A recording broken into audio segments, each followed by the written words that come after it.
ही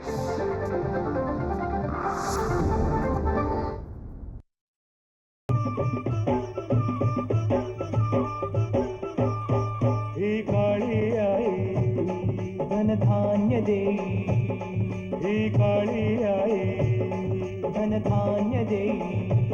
जोडते मनाची नाती आमची माती, आमची माणसं, आमची माती, आमची माणसं, आमची माती, आमची माणसं, आमची माती, आमची माणसं, आमची माती, आमची माणसं.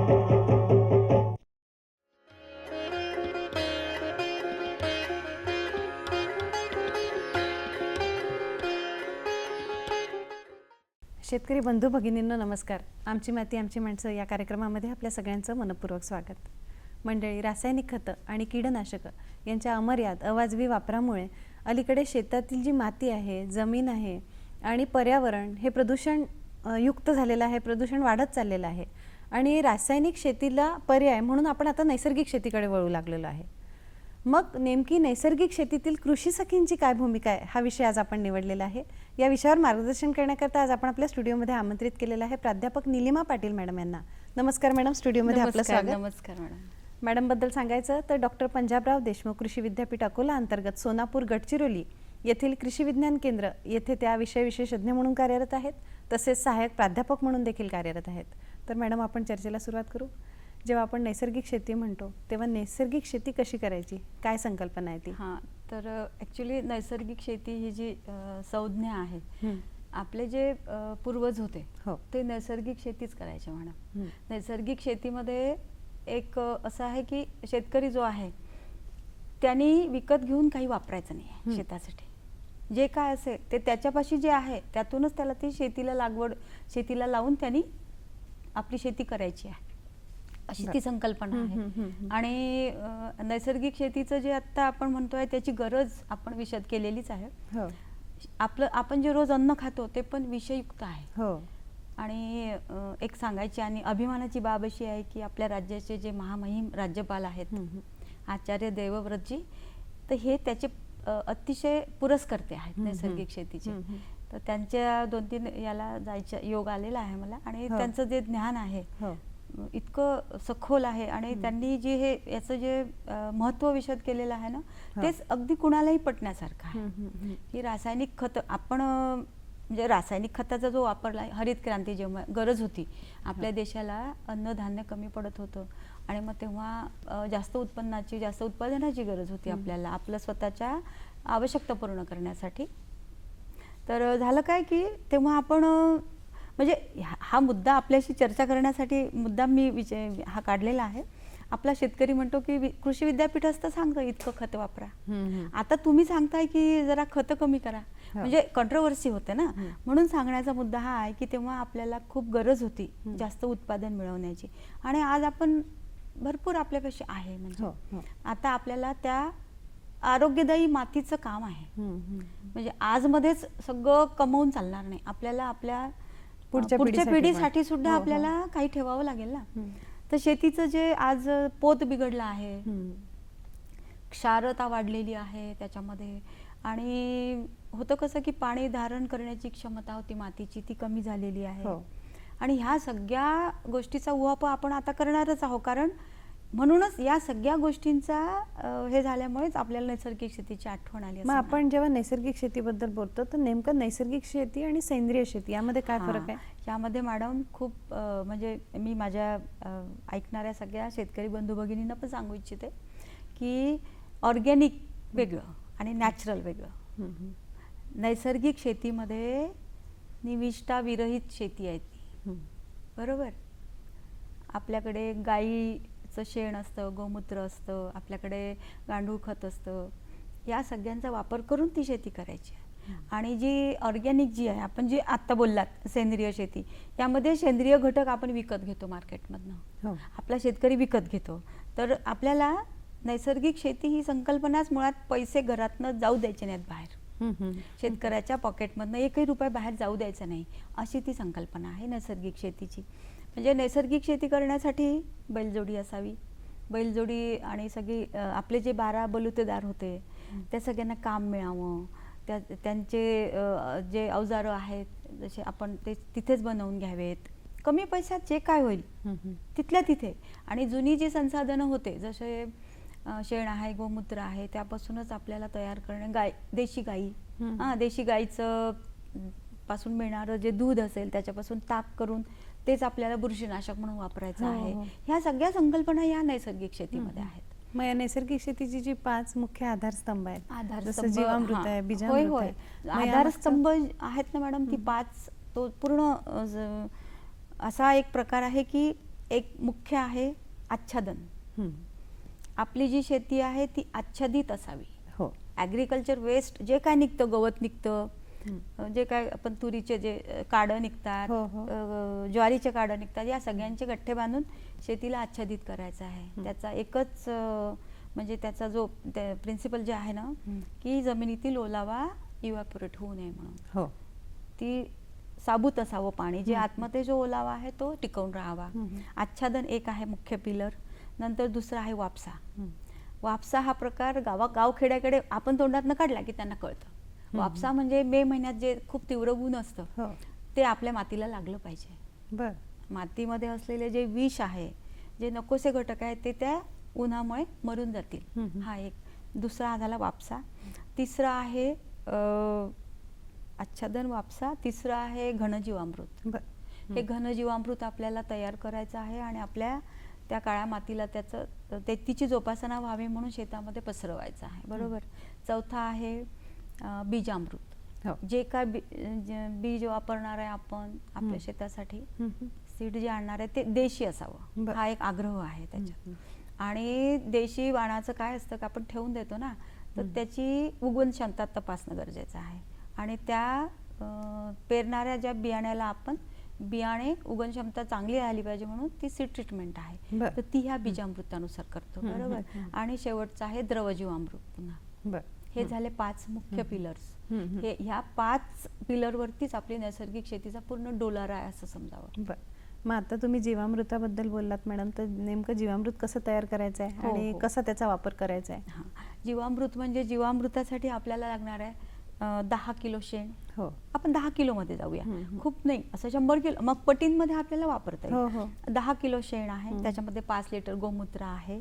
नंतर 2 किलो कुठल्याही डाळीचं पीठ आहे. आपल्या घरात चण्याची डाळ असते, मुगाची असते, तुरीची असते, ते प्रथिनं देणारी जी आहे ती, तर ह्या डाळीचं पीठ लागेल 2 किलो. नंतर आपल्याला लागतो 1 किलो गूळ. आणि गोमूत्र सांगितलं का मी? गोमूत्र. आणि त्यामध्ये 20 लिटर पाणी. हे सगळं आपल्याला मिक्स करायचं आहे. आणि हे एका मगाशी बोलताना बोललो ना 12 बलुतेदार, तर मातीच्या मडक्यांना सुद्धा काम आहे.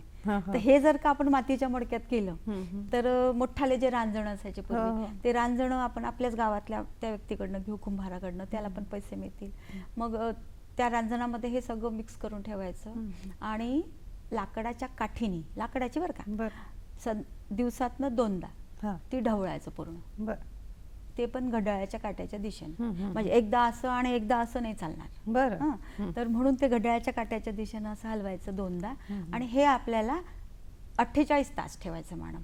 त्याच्यानंतर आपण ते शेतामध्ये वापरू शकतो.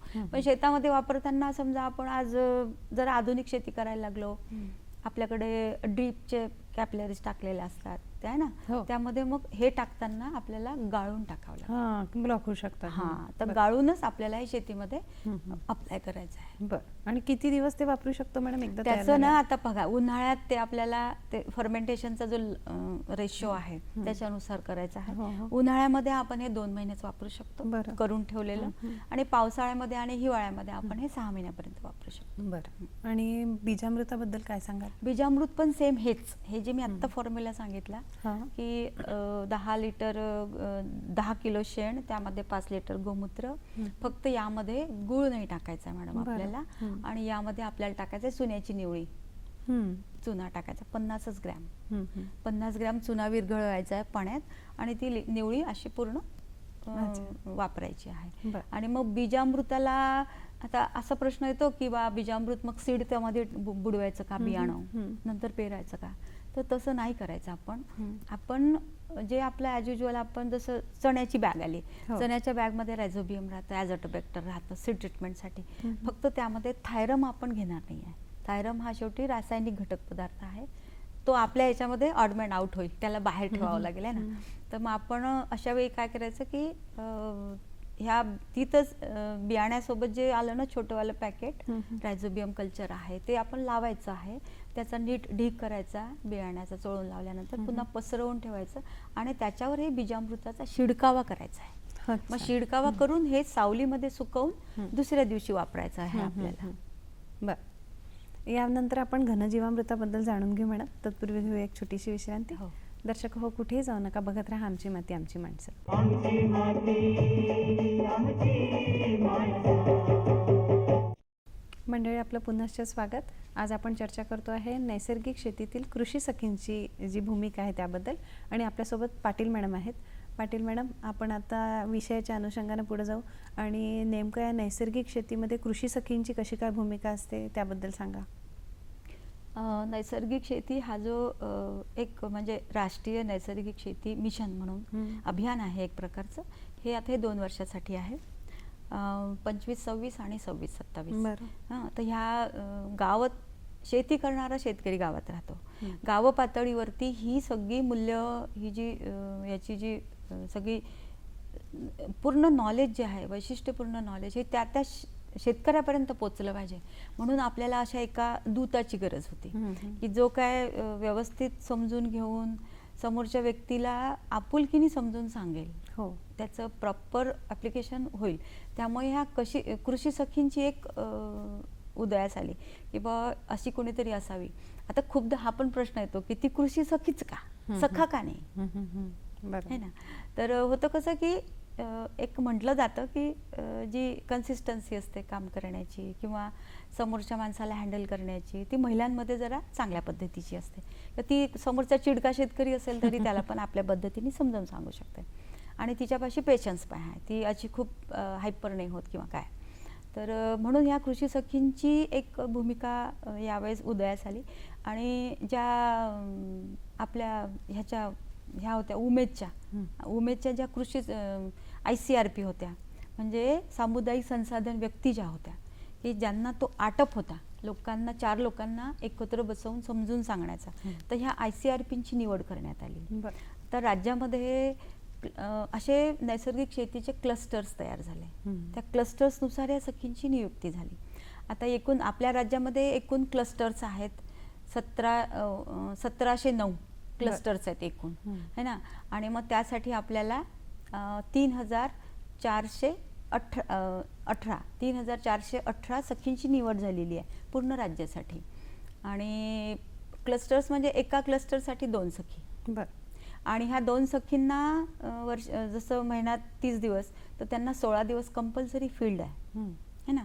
तर त्या शेतात जाऊन शेतकऱ्याच्या, म्हणजे बघा आता ती लेडी, आता तिच्याकडे 5 गावं, एका क्लस्टरमध्ये जर का 5 गावं असतील तर तिला त्या दोघी मिळून 5 गावं करतात. बरं. पूर्ण नैसर्गिक शेती इथून तिथपर्यंत समजून सांगणे, त्याचं कृती प्रात्यक्षिक करणं. पुन्हा म्हणजे मला सांगायला खूप म्हणजे अभिमान वाटतो की ह्या ज्या गावातल्या पुरी आम्ही कृषी विज्ञान केंद्राला मॅडम प्रशिक्षण आयोजित करतो ह्या कृषी सखींचे. तर त्यांचा जो काम करण्याचं जे एन्थुजियाझम असतो ना, ते म्हणते की बापरे, इतकं मनापासून करतात त्या, त्यांचं खरंच कौतुक आहे.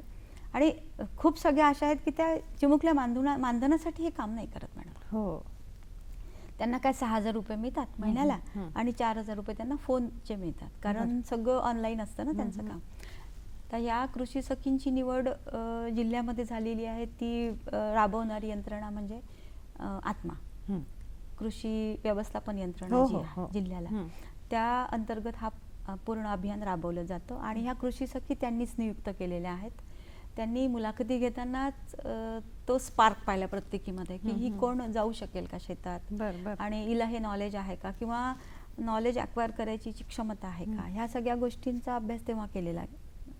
तर आमच्या जिल्ह्यामध्ये आता गडचिरोलीची गोष्ट सांगायची तर आमच्या जिल्ह्यामध्ये 54 कृषी सखी आहेत आणि ह्या 54 कृषी सखींकडे 27 क्लस्टर्स आहेत. बरं. आता हेक्टरेटचा विचार केला तर आमच्याकडे काय आहे की मॅक्सिमम शेती भातशेती आहे. तर माझी जी सखी आहे तर ही सुरुवातीपासून काम करते पासून, की सगळ्यात पहिले आपला भात खाण्यायोग्य खाण्यापुरता असावा, पण शेतीकडून त्या व्यक्तीला दुसरीकडे डायव्हर्ट करण्याचं काम पण करते, की बा तू फळबागा लागवड कर, तू शेवगा लाव, तू हे कर. पुन्हा ती माती परीक्षण करते. बरं. माती परीक्षण करते म्हणजे स्वतः नाही करत, कारण सॅम्पल घेणं हेच जिकिरीचं काम आहे. त्या शेतात जाणं, त्याचे 4 कोपरे शोधणं, पुन्हा मधला शोधणं आणि प्रॉपर सॅम्पल घेणं, ते कॉटनच्या पिशवीत भरणं. शेतकऱ्याची मदत घेते, ती शिकवते ऍक्च्युली. शिकवते. हां, ती मॅडम, करून यांच्या दाखवते. भूमिकेबद्दल आपण पुन्हा जाणून घेऊ. तत्पूर्वी घेऊ एक छोटीशी विश्रांती. दर्शक हो, कुठेही जाऊ नका, बघत राहा आमची माती आमची माणसं. आमची माती आमची माणसं. मंडळी, आपलं पुनश्च स्वागत. आज नैसर्गिक शेतीतील कृषी सखींची भूमिका हा विषय आज आपण निवडलेला आहे. पाटील मॅडम आपल्यासोबत आहेत आणि आत्ताच आपण जाणून घेतलं की कशी काय यांची कृषी सखींची भूमिका आहे. अजून जाणून घेऊया.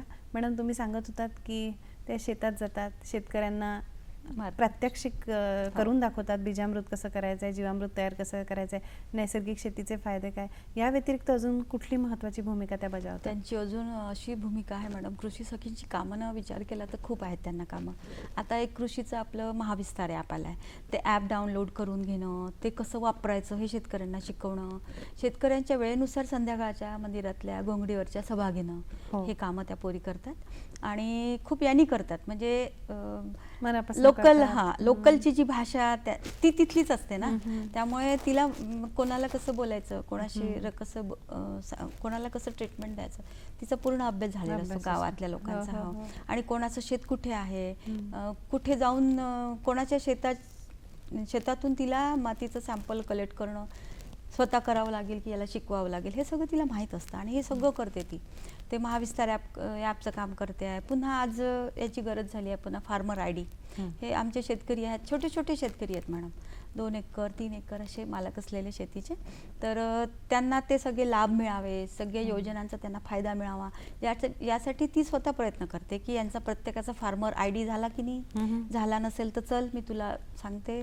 तर ती अशी म्हणजे फार महत्त्वाची भूमिका आहे त्यांची या शेतामध्ये, नैसर्गिक शेतीमध्ये विशेषतः.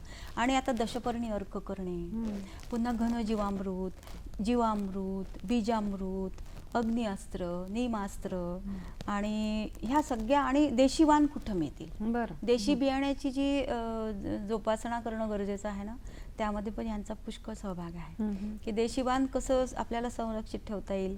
आता अशा छोट्या छोट्या मडक्यांमध्ये आमच्या महिला ह्या कृषी सखीच सगळे, कोणाकडे काय आहे, कोणाकडे देशी अंबाडीचं बियाणं आहे ते मडक्यात भरून ठेवून त्याला कापड बांधून ठेवेल, नंतर कोणाकडे देशी भोपळा आहे का तर ती तिथे जाऊन तो गोळा करून सांगेल.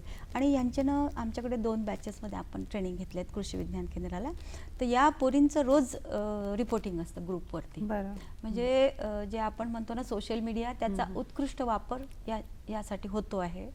ह्या व्हॉट्सॲप ग्रुपवर रोज त्यांची भाषा आपली ती आहे, पण लिहितात अगदी की आज दशपर्णी असं लिहितात. दशपर्णी अर्क करून दाखवला, मग ह्याचं फवारणी कशी करायची, जमिनीलगत करायची, झाडांना करायची, चिकट सापळे आहेत ते कसे वापरायचे, घरीच कसे करता येतील चिकट सापळे, हे सगळं त्या तिथे जाऊन शेतात जाऊन करतात. हे म्हणजे कसं आहे की आता आपण ऑफिसमध्ये बसून 10 लोकांना शिकवू शकू, पण गावात जाऊन या सगळ्या कोपऱ्या कापऱ्यातल्या शेतकऱ्यांपर्यंत पोहोचण्याचं मेजर काम त्यांचं आहे. आणि सगळ्यात महत्त्वाचं म्हणजे हे सगळं ज्ञान कुठून मिळेल, कृषी विद्यापीठ आहे, कृषी विज्ञान केंद्र आहे, या सगळ्यांकडून ते ज्ञान गोळा करून प्रॉपरली तिथपर्यंत पोहोचवण्याचं काम ह्या पोरी करतात. त्यामुळे मला असं म्हणजे फार अगदी कौतुकाने सांगावंसं वाटतं की कृषी सखींची भूमिका अतिशय महत्त्वाची आहे. बरं, आजचा विषय इतका छान आहे मॅडम आणि तुम्ही खूप छान विषय केला. कृषी सखींची भूमिका खूप छान सांगितली. दर्शक हो, मॅडम आज आपल्याकडे आल्या आणि नैसर्गिक शेतीचं महत्त्व, नैसर्गिक शेतीचे जे महत्त्वाचे आधारस्तंभ आहे त्याबद्दलही मॅडमने आपल्याला सांगितलं. कृषी सखींची या नैसर्गिक शेतीमधील भूमिका ही पण खूप छान त्यांनी विशद केली. तर मॅडम, आज वेळात वेळ काढून तुम्ही आमच्याकडे आलात त्याबद्दल दूरदर्शनच्या वतीने मी आपले आभार मानते. धन्यवाद.